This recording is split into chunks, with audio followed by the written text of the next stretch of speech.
Boa noite, povo de Deus. Que bênção, nós estamos na casa do Senhor. Que dia gostoso foi hoje, quanta coisa boa, de descanso, de comida em família, de celebração, de bênção do Senhor, de renovo sobre nós, de misericórdias renovadas sobre mim, sobre você. Isso é muito bom. Eu queria começar o culto desta noite com um texto bastante conhecido, mas que é rico demais, em Provérbios 1. O verso 7 de Provérbios 1, pega aí sua Bíblia, tenha nesse momento de culto aí, pega sua Bíblia, pega aí algum instrumento que você tiver em casa, se quiser cantar junto com a nossa equipe de Ministério de Louvor e Adoração, faz isso aí, não fica quieto em casa não, porque a gente está adorando. Se quiser levantar suas mãos e quiser ficar em pé, celebra ao Senhor, é tempo de celebrar, de cultuar ao Senhor, em casa, mas juntos aqui, ó, conectados. Pega aí sua Bíblia então, Provérbios 1, verso 7, vai nos dizer o seguinte: o temor do Senhor é o princípio do conhecimento, mas os insensatos desprezam a sabedoria e a disciplina. No verso 23 vai dizer o seguinte, existem algumas outras versões, mas aqui diz o seguinte: se acatarem a minha repreensão, eu lhes darei um espírito de sabedoria e lhes revelarei os meus pensamentos. Nós vivemos num mundo cheio de pensamentos tão tronchos, tão errados, tão cheios de si mesmo. Eu penso isso, eu vejo aquilo, a minha visão é essa, eu quero aquilo outro, a política é essa, o que eu quero sonhar para a minha história é isso. Mas você tem perguntado a Deus quais são os pensamentos que Ele tem para você? O povo estava no cativeiro lá em Jeremias, e lá no verso 11 do capítulo 29, Deus fala para o profeta para dizer ao povo lá: eu é que sei os planos, os pensamentos, os desígnios que eu tenho sobre vocês, pensamentos de paz e não de mal. Deus tem pensamentos, irmãos, desde a antiguidade para o seu povo, de paz, de um fim sonhado, por mim e por você também, porque Deus honra também os nossos sonhos, os nossos propósitos quando são direcionados para Ele. Como diz lá em João: não me escolhestes vós a mim, mas eu vos escolhi a vós, e vos designei para que vades e deis frutos, e os vossos frutos permaneçam, a fim de que tudo quanto pedides ao Pai em meu nome, o Senhor vai vô-lo conceder. Você tem noção do prazer que Deus tem em conceder os seus sonhos para você? Agora, eu preciso estar conectado com os propósitos de Deus. Eu quero desafiar você que nessa noite você tenha propósitos diante de Deus e conexão com Deus. Do mesmo jeito que você ligou aí seu aparelho nesta noite, está conectado conosco na casa do Senhor, adorando ao Senhor, louvando ao Senhor com a sua família, sozinho, talvez vendo o celular só. Às vezes fica um no quarto, outro na televisão, na sala. Não tem problema, você conectou aí, se conecta com Deus todos os dias. Meu desafio para você é, como diz aqui os provérbios, aqui, esse desafio para uma sabedoria. Tema o Senhor, busque o Senhor. Ele tem sim, a palavra diz no Antigo, no Novo Testamento, que Ele tem vontade de fazer os nossos sonhos acontecerem quando são conectados com Ele, quando é para o bem, quando é para o propósito final dEle, para mim e para você. Vamos falar com Deus, entregar esta noite, que será uma noite de bênção. Convida alguém aí, já manda aí no seu celular, já manda para algum lugar. Olha aí, gente, entra no canal da PIB, está muito legal. Vai ser uma noite de bênção, de vitória. Vamos lá, conecta aí. E a gente vai estar orando aqui, pedindo a Deus para o Senhor estar nos abençoando sua família, abençoando alguém que está no hospital nessa noite, que está precisando de uma visita do Senhor, de uma calma, de um consolo. Ore aí por alguém nesse momento, entregue ao Senhor. Deus, muito obrigado, porque o Senhor nos leva em tanta consideração. O Senhor olha para nós com um olhar de misericórdia, graça, e nos desafia a viver através da Tua palavra em sabedoria, te buscando com temor e tremor, respeito, te dando a prioridade. Deus, nós queremos isso nessa noite fazer, te entregar a prioridade de tudo que temos, do nosso dinheiro, da nossa história, dos nossos filhos, da nossa vida, para o Senhor. Usa, Senhor, a nossa história, usa a nossa igreja, usa a nossa vida, pois o Senhor é fiel e nunca nos deixou. Te louvamos por tudo. Muito obrigado por essa noite, pelas pessoas que estão se conectando, que estão chegando. Deus, fala conosco para a glória do teu nome, em nome de Jesus. Amém e amém. Celebre ao Senhor conosco.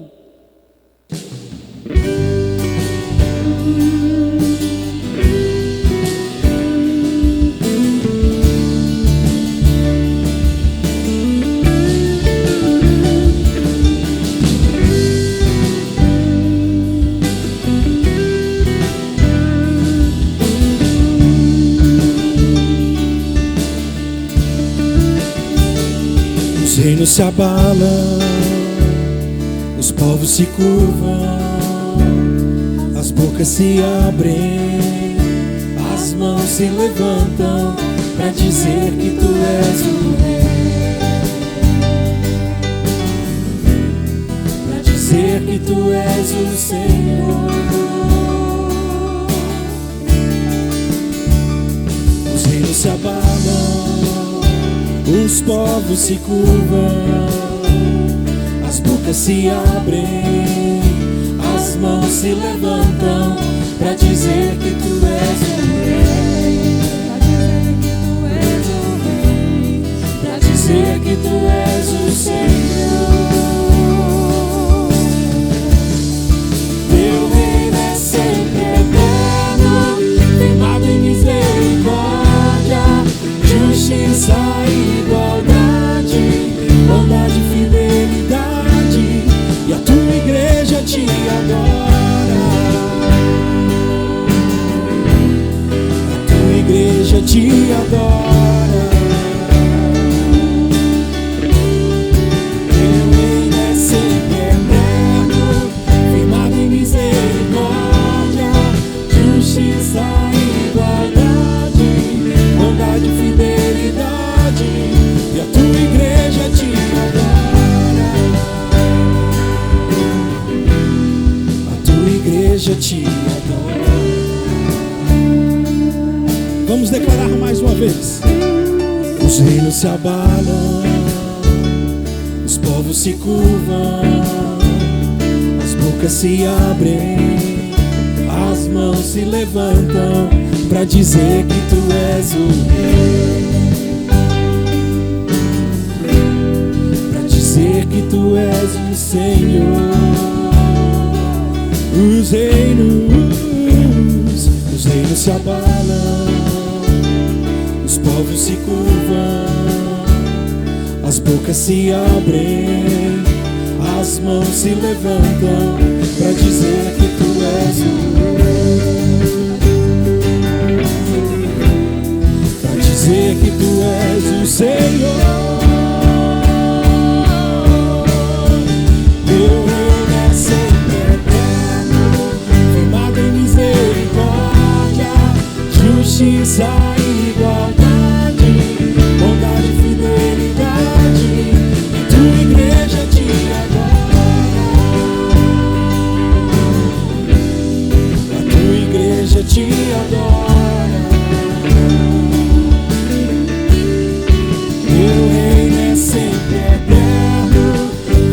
Misericórdia, justiça e igualdade, bondade e fidelidade, a tua igreja te adora.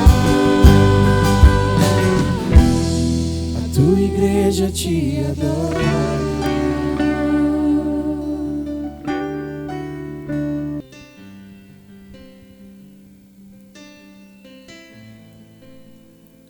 Estás aqui, movendo entre nós.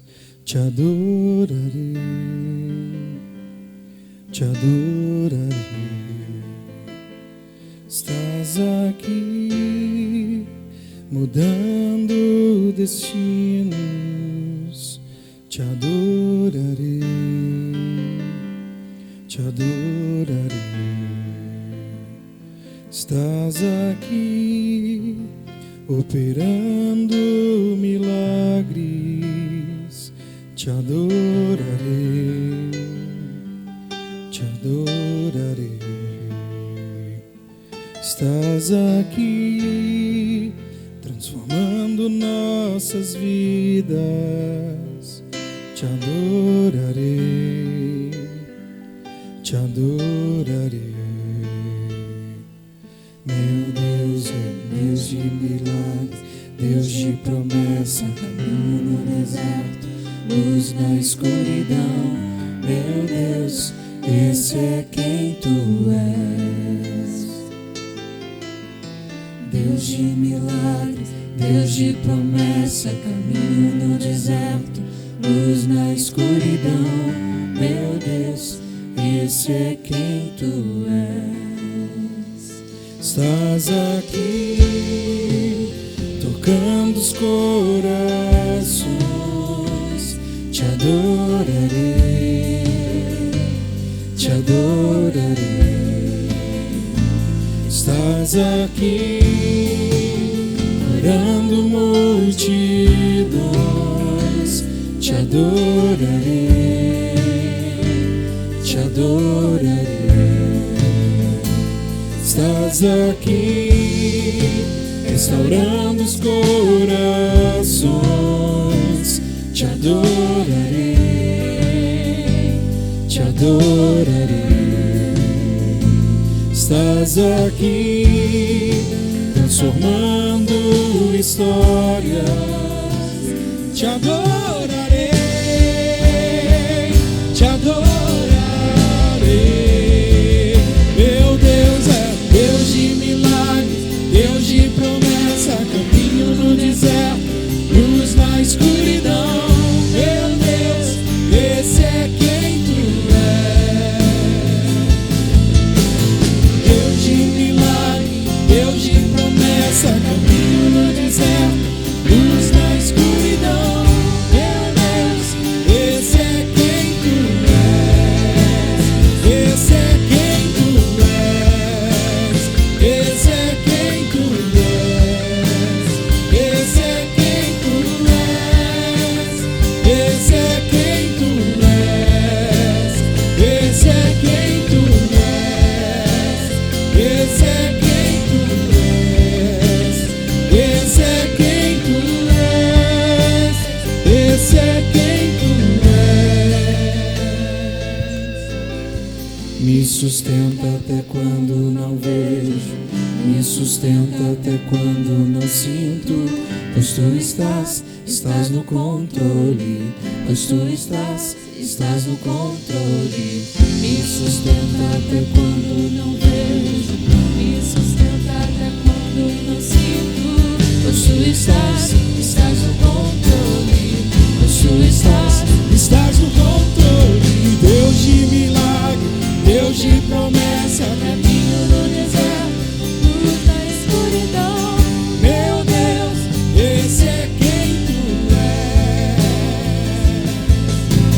Deus de milagre, Deus de promessa, caminho no deserto, luz na escuridão. Meu Deus, esse é quem tu és. Esse é quem tu és. Esse é quem tu és. Esse é quem tu és. Esse é quem tu és. Esse é quem tu és. Esse é quem tu és. Esse é quem tu és. Esse é quem tu és. Deus de milagre, Deus de promessa, caminho no deserto, luz na escuridão. Meu Deus, esse é quem tu és. Deus de milagres, Deus de promessa, caminho no deserto, luz na escuridão. Meu Deus, esse é quem tu és. Como é bom, irmãos, adorarmos ao Senhor nessa noite tão festiva, tão alegre, tão cheia das graças e das bênçãos do Senhor, como já falamos desde o início. Nós estamos aqui também para desafiá-lo a ofertar, a celebrar ao Senhor, a adorar ao Senhor através dos dízimos e das ofertas. Tem um texto na palavra de Deus que eu amo, gente. É desafiador. Está lá em Malaquias, capítulo 3, verso 10. É bastante conhecido da igreja que diz o seguinte: tragam o dízimo todo ao depósito do templo, para que haja alimento em minha casa. Ponha-me à prova, diz o Senhor dos Exércitos, e vejam se não vou abrir as comportas do céu e derramar sobre vocês tantas bênçãos que nem terão onde guardá-las. Esse texto marca muito a minha história. Já existiram momentos da minha vida, irmãos, que eu olhava para um lugar e para outro e eu não via até mesmo sustento. E eu falava para Deus: Senhor, até mesmo quando eu não tenho salário, eu sou fiel ao Senhor, eu dou meu dízimo e a minha oferta. O Senhor é a minha prioridade, o Senhor é a minha primícia, o Senhor não é só os meus 10%, o Senhor é a minha vida. E Deus, a tua palavra diz que se eu for fiel ao Senhor, eu posso fazer prova que o Senhor vai abrir para mim. E irmãos, não é como passo de mágica, não é magia, não. É cuidado de Deus, é depósito no depósito certo, no lugar certo, na visão certa de sustento da obra do Senhor. Para onde está indo o que eu tenho de primordial da minha história. E em todos os momentos eu posso dizer a você, quem conhece a minha história sabe o que eu estou dizendo. Deus tem sido fiel comigo. Nunca faltou, nunca. Passei por lutas? Passei. Certa vez eu estava ouvindo uma filha de pastor falar assim: eu não quero que o meu marido seja pastor, eu não quero que os meus filhos sejam pastor, porque eu já passei fome. Eu falei: eu nunca passei. Nunca passei, irmãos, nunca faltou na minha vida. Sempre o Senhor supriu. Pode ter faltado internet, pode ter faltado um luxo, pode, irmãos. Mas o pão nosso de cada dia, o Senhor tem sustentado, tem me dado, tem provido. E eu desafio você nesta noite a você crer nisso e confiar. Que neste momento você possa estar ofertando. Aqui na frente agora da sua televisão, do seu aparelho, vão estar as informações sendo colocadas aqui da conta de banco da nossa igreja, de um telefone de contato da secretaria, administração da nossa igreja. E aí você pode estar fazendo o depósito, pode estar fazendo essa contribuição e ofertando, dizimando nesse momento. Deus é fiel, irmãos, isso aqui não é troca, de jeito nenhum. Mas é entender aonde a primícia deve ser colocada. Aonde o primeiro lugar que eu tenho deve ser entregue. Pois é o melhor. O melhor que nós temos a fazer é entregar o que há de essencial, de primeiro ao Senhor. Porque o resto, como diz lá em Mateus, Ele cuida. Ele cuida por nós, para nós e conosco. Vamos orar ao Senhor agradecendo pela provisão, agradecendo porque desde a antiguidade a gente nunca teve um Deus que se preocupou tanto com a gente como o nosso Deus. Vamos agradecer ao Senhor? Pai, muito obrigado pelos dízimos e ofertas, muito obrigado pelas famílias da nossa igreja, muito obrigado pelo sustento, muito obrigado porque nunca faltou na nossa história. Muito obrigado porque o Senhor é o nosso Deus de geração em geração. Em nome de Jesus. Amém.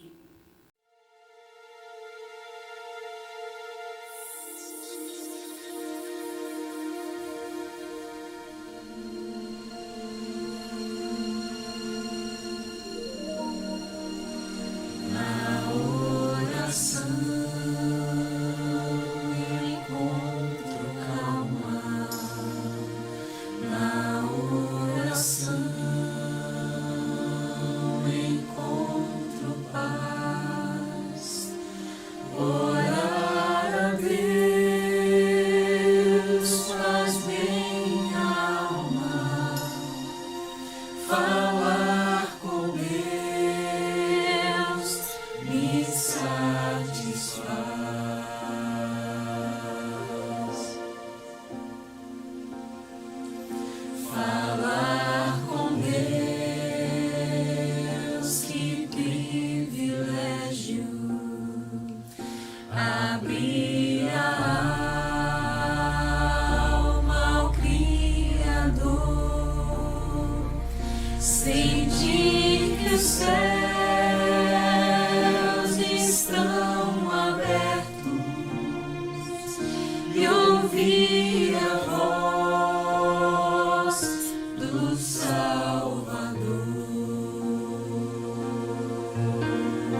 Quero saudar você com a graça e a paz do Senhor Jesus. Durante todo esse mês nós estamos nos nossos cultos, tanto pela manhã quanto à noite, pensando sobre o tema Dias Melhores Virão. Eu quero desafiar você a olhar para o futuro com fé, com confiança, com esperança, na certeza de que o Senhor Deus, Ele está cuidando de nós, na certeza de que o Senhor Deus, como Keren falou alguns instantes atrás, na abertura do culto, Ele tem para a minha vida e para a sua vida os melhores planos. A Bíblia vai nos falar que aquilo que o olho não viu, o ouvido não ouviu, que não penetrou no coração do homem, são tais coisas que Deus tem preparado para aqueles que o amam.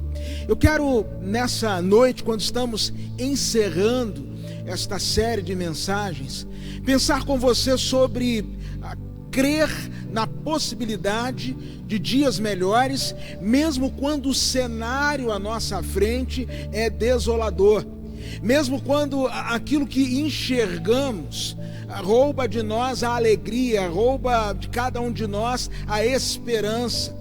Mesmo quando aquilo que está diante de nós parece como que uma muralha intransponível, parece como um mar fechado ao qual temos que atravessar. Um dos grandes escritores cristãos da história recente foi C.S. Lewis.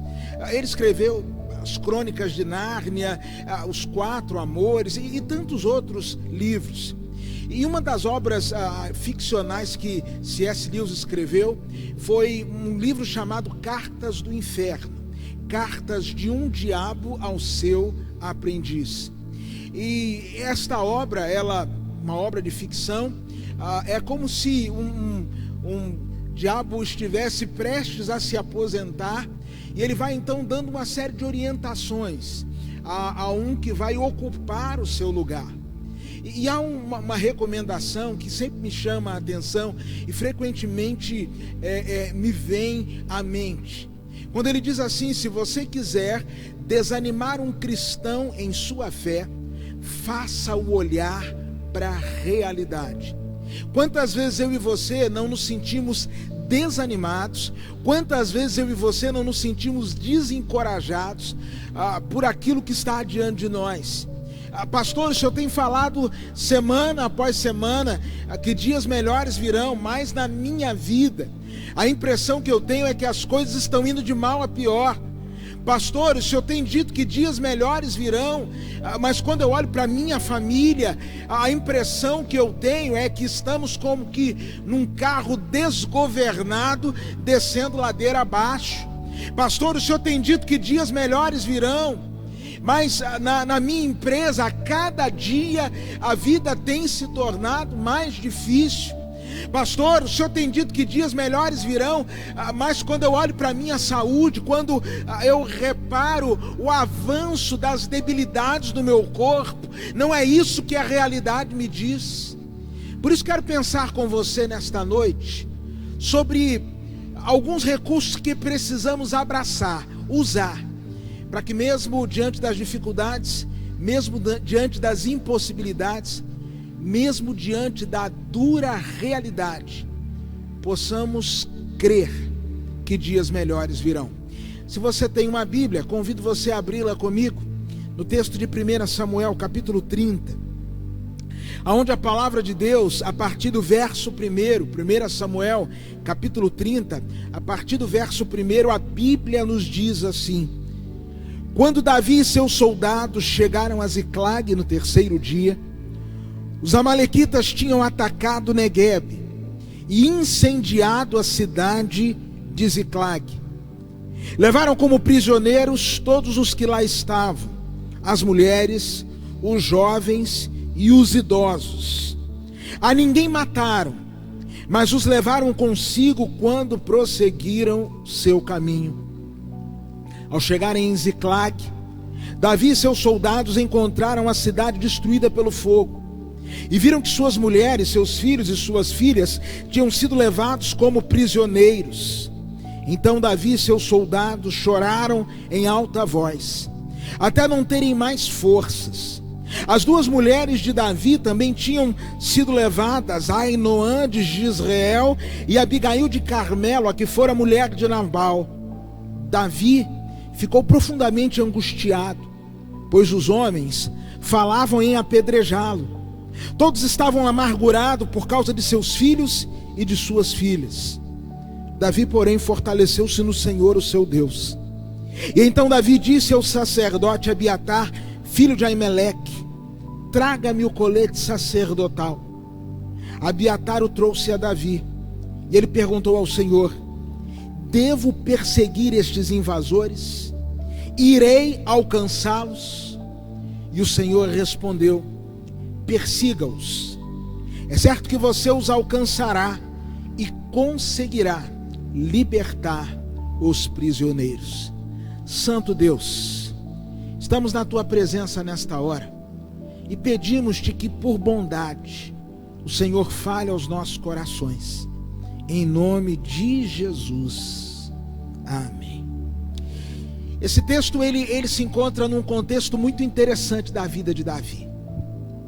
Davi, após ser perseguido por inúmeras vezes pelo rei Saul, cansado de tentar escapar para manter-se vivo, ele acaba se aliançando ao exército filisteu, ele acaba se aliançando ao exército inimigo, e ali ele, juntamente com os homens que se uniram a ele, juntamente com um grupo de 600 homens, ele é bem sucedido em todas as suas empreitadas, ele é bem sucedido em todas as suas guerras. O tempo vai passando, e a palavra de Deus vai nos dizer que os filisteus começam agora a nutrir um certo sentimento de inveja e de desconfiança de Davi. E então, por conta desse sentimento, Davi e os seus homens agora precisam abandonar as fileiras do exército filisteu e voltar para casa. E é justamente nesse contexto de retorno para casa que nós vamos encontrar Davi e os seus soldados. Você consegue imaginar as conversas que rondavam a mente e o coração daqueles homens enquanto eles voltavam para casa? Talvez alguns estivessem dizendo: olha, que saudade da esposa. Outros dizendo: saudade das crianças. Outros talvez falando: ai, agora eu vou comer aquela comidinha toda especial.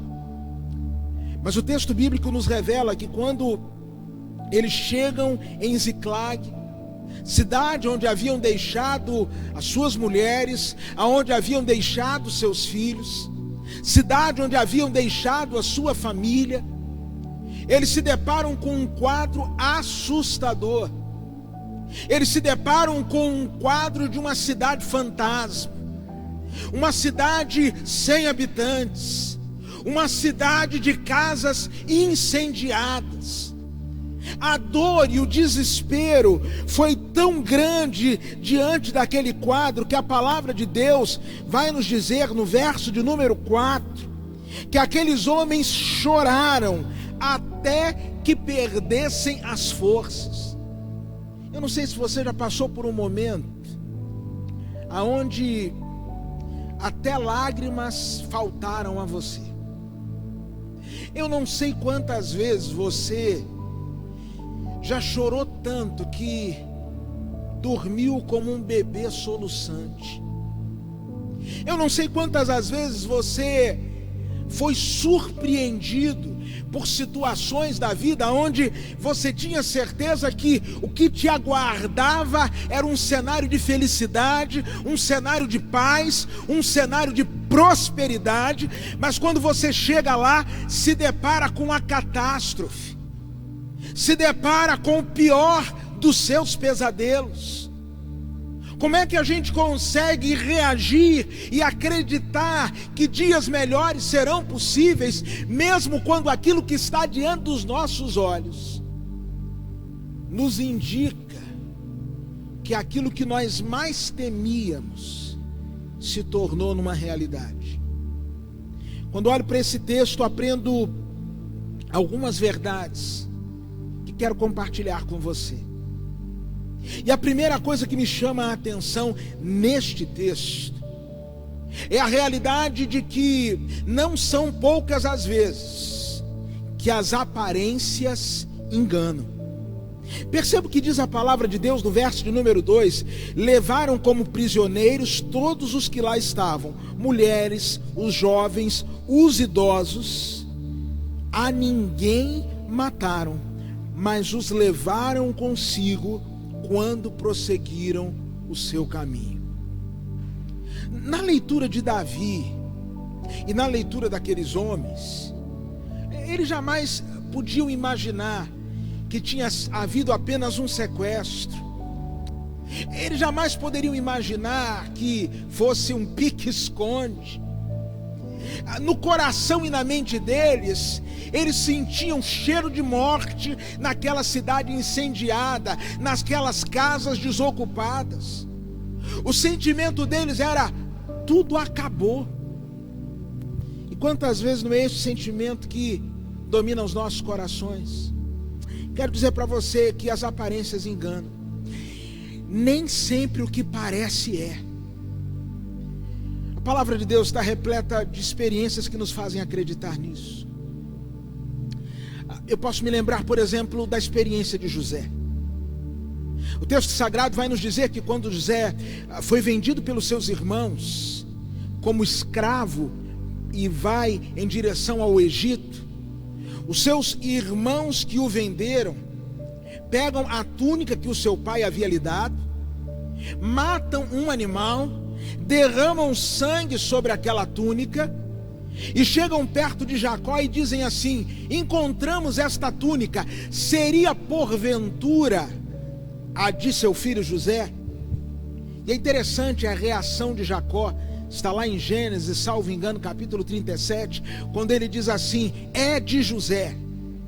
E ele não só responde a pergunta se é de José, ele completa a história. Ele diz assim: olha, por certo, uma fera o matou, por certo, uma fera o despedaçou. Ele começa a chorar a morte do seu filho, a ponto de declarar: vou levar essa dor para a sepultura. Quando no continuar da história, os anos se passam, e um dia ele é avisado pelos mesmos irmãos que foram portadores de más notícias no passado, que o seu filho José estava vivo, que era governador do Egito e que queria vê-lo. E a reação de Jacó é fantástica, porque ele chega a dizer: eu não esperava nem mesmo ver José, e Deus me dá a alegria de ver os seus filhos. As aparências enganam. É por isso que a Bíblia nos adverte que devemos confiar no Senhor de todo o nosso coração e não nos apoiarmos no nosso próprio entendimento, porque quantas vezes eu e você somos traídos pelo nosso próprio entendimento, pela nossa interpretação dos fatos. Quantas vezes agimos como os discípulos em Mateus 14, que ao verem Jesus andando sobre as águas, acham que era o fim, quando na verdade era o recomeço. Acharam que era a morte, quando na verdade era Jesus trazendo vida. Achavam que estava tudo acabado, quando na verdade era uma ação do Senhor para resgatá-los em meio à tempestade. Olha, as aparências enganam. Esse texto me ensina ainda uma segunda verdade.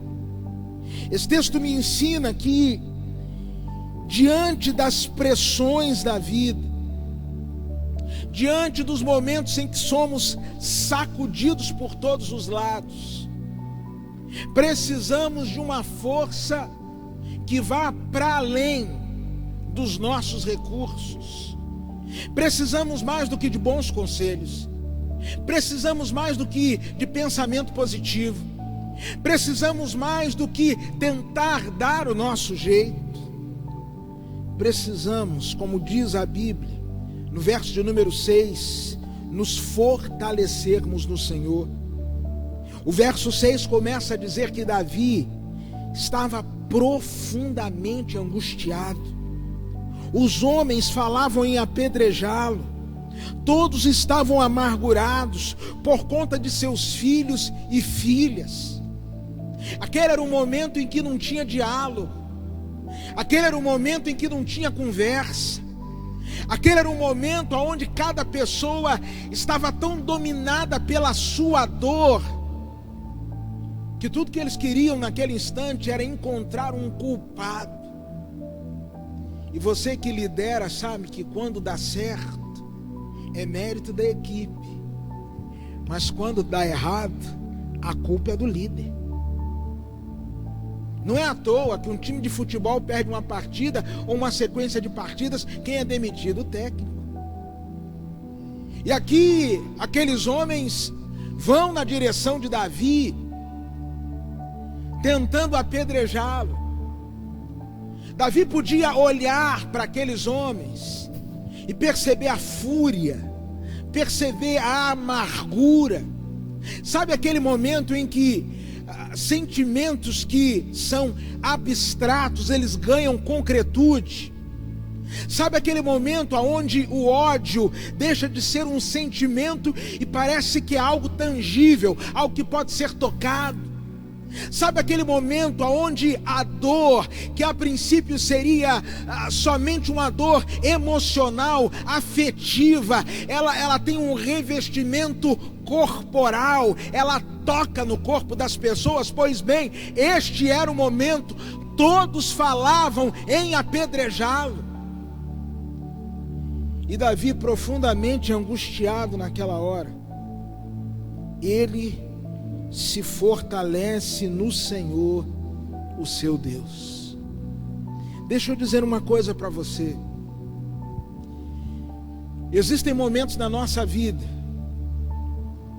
que toda a força humana, todo o apoio, todos os bons conselhos, sabe, toda a boa vontade a nós direcionada, não tem o poder de tirar o carro do ponto morto. Existem momentos na minha vida, na sua vida, e talvez esse momento que você esteja enfrentando seja um momento onde você, sobretudo, precisa se fortalecer no Senhor.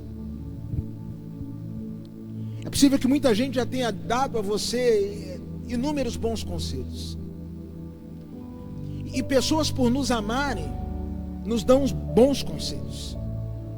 Às vezes até bem intencionados, falam inúmeras besteiras, mas não querendo o nosso mal. Falava na semana passada, no domingo passado, sobre pessoas que fazem da sua vida, fazem da sua história como que uma receita de bolo, e vão fazendo tudo certinho, mas no final parece que o bolo não ficou como elas esperavam. E pode ser que você já tenha passado, sabe, por tudo. Pode ser que você já tenha cumprido rigorosamente todas as prescrições que te deram, todos os conselhos que te deram, todas as orientações que te foram passadas. Mas o que vai dar condições a você de sair desse tempo de profunda angústia, e mesmo diante das impossibilidades, contemplar a possibilidade de dias melhores, não é outra coisa a não ser se fortalecer no Senhor. A palavra de Deus vai dizer que aqueles que esperam no Senhor renovam as suas forças. E às vezes nós estamos esperando na pessoa errada. Às vezes nós esperamos pelo bom senso de um, pela cooperação de outro.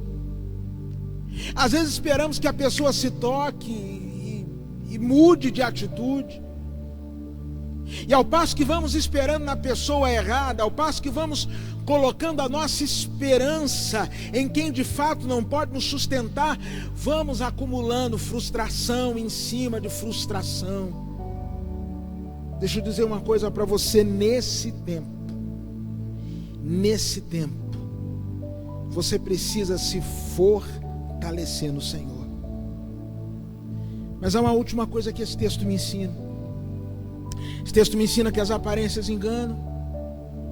Esse texto me ensina que eu preciso me fortalecer no Senhor. Mas esse texto me ensina que eu preciso, sobretudo, valorizar mais as orientações divinas que os impulsos humanos. Perceba o que a Bíblia diz no verso de número 7. Então Davi disse ao sacerdote Abiatar, filho de Aimeleque: traga-me o colete sacerdotal. Abiatar o trouxe a Davi, e ele perguntou ao Senhor: devo perseguir esse bando de invasores? Irei alcançá-los? E o Senhor respondeu: persiga-os. É certo que você os alcançará e conseguirá libertar os prisioneiros. Davi era um homem de guerra. Davi era um homem de ação. É interessante que a primeira batalha que encontramos Davi contra o gigante Golias, lá em 1 Samuel capítulo 17, há um detalhe que muito me chama a atenção. Diz que enquanto Golias ia andando na direção de Davi, Davi correu na direção de Golias. Davi era um camarada de atitude. Davi, no relato desta batalha, ou antes desta batalha, ele vai falar, por exemplo, de um momento aonde ele cuidava de ovelhas e apareceu um leão, e ele derrotou o leão. Apareceu um urso e ele derrotou um urso. Davi era um homem de atitude. Mas é interessante que neste momento, ele descobre que o que ele precisava não era tomar uma atitude. O que ele precisava era receber uma orientação. E talvez o que você precise neste momento não é tomar uma atitude. Quantas vezes eu e você, diante das crises da vida, já não fomos confrontados por pessoas que nos disseram assim: você precisa fazer alguma coisa, você precisa tomar uma decisão. Até quando você vai ficar deitado em berço esplêndido? Até quando você vai ficar assentado na arquibancada da vida, comendo pipoca, assistindo a água entrar no barco? Você precisa fazer alguma coisa. E eu não quero diminuir o poder da ação, o poder da atitude, o poder da iniciativa, mas eu preciso dizer para você nesta noite que mais do que tomar uma decisão, você precisa, neste tempo de crise, receber de Deus uma orientação. O natural seria Davi virar para o seu exército e falar: vamos embora, rapaziada, vamos correr atrás do prejuízo. Olha, se a gente não conseguir recuperar aquilo que perdemos, pelo menos vamos espalhar um rastro de sangue por onde passarmos. Mas ele diz assim: Senhor, eu só vou dar o próximo passo se o Senhor mandar. Eu só vou perseguir esse pessoal se o Senhor mandar eu perseguir. Eu não vou me mobilizar por minhas próprias forças, pelo meu próprio impulso, pelo desejo do meu coração. Deus, eu preciso da tua direção. Quero dizer a você que ainda que você não perceba, quero dizer a você que por mais experiente que você seja, por mais vivido, mais do que uma decisão, mais do que tomar uma decisão, você hoje precisa receber de Deus uma direção. O profeta Jeremias, no capítulo 2, ele relata um lamento de Deus, uma queixa de Deus contra o seu povo, na verdade. Ele diz assim: o meu povo cometeu duas maldades. Primeiro, abandonaram a mim fontes de águas vivas e cavaram para si cisternas rotas que não conseguem reter água. O espanto que Jeremias relata é porque aquilo que o povo de Deus havia feito, nenhum outro povo havia realizado. Nenhum outro povo havia abandonado os seus deuses, como diz o texto de Jeremias capítulo 2, posto que não eram deuses. Você tem um Deus que está disposto a te orientar. Clama a mim, responder-te-ei, e anunciar-te-ei coisas grandes e firmes que não sabes. O Deus que diz na sua palavra, no Salmo 32, no verso de número 8, instruir-te-ei, ensinar-te-ei o caminho que deves seguir, guiar-te-ei com os meus olhos. Por isso, nessa semana, eu quero fazer um pedido a você. Não sai metendo os pés pelas mãos, não. Não saia atabalhoadamente tomando uma decisão. Pare tudo, até que de Deus você receba uma direção. Deixa eu orar por você. Deixa eu apresentar a sua vida diante do Senhor. Talvez você precise de de um encontro com Deus, esta é a noite do seu encontro com Deus. Talvez você precise nesta noite ter um encontro com Jesus, esta é a noite que você pode ter um encontro com Jesus. Neste exato momento há um número de telefone que está sendo colocado aqui no chat, que você pode entrar em contato com um dos nossos pastores, que hão de atendê-lo nesse momento, orar pela sua vida, pedir a bênção do Senhor por você. Mas sobretudo, pedir que o Senhor dê uma direção para você. Vamos orar. Querido Deus, o Senhor sabe a realidade que cada pessoa que participa conosco deste culto enfrenta. E nós cremos, Senhor, que dias melhores virão. Nós cremos que ainda que a realidade à nossa frente seja desalentadora, sempre haverá um novo amanhã do Senhor para nós. Por isso, Deus, eu peço que, por bondade e graça, o Senhor visite cada um destes corações. E mais do que impulsos humanos, eles possam se render à direção divina. É o que te pedimos em nome de Jesus. Amém. A nossa oração é que você tenha uma noite de paz, que você tenha uma semana de paz, e que o amor de Deus, o nosso Pai, graça salvadora de Jesus Cristo e as consolações do Espírito Santo de Deus repousem sobre a sua vida, hoje e para sempre. Amém. Que Deus te abençoe. Tenha uma boa noite.